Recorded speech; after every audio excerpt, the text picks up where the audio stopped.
Ayol kishini baxtli qilish qiyin narsa emasda aslida. Mehnatini qadrlang. Rahmat onasi, qo'ling dard ko'rmasin deb qo'ying, yaxshi ham borsan deb qo'ying. Ishoninglar, ayol kishini juda ham kayfiyatini ko'taradi. O'zini xursand qilib, baxtli his qilishni boshlaydi. Faqat bitta narsaga e'tibor beringlar-da.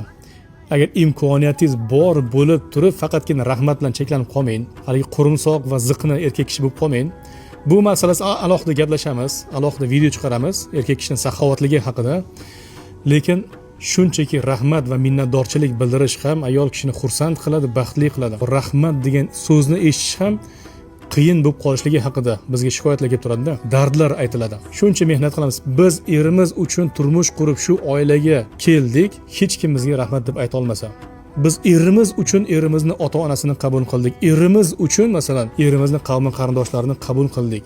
Lekin erimizdan bizga masalan yaxshi muomala, munosabat bo'lmasa, biz nima uchun o'zi yashayapmiz degan tabiiy savol tug'ilib qoladi-da.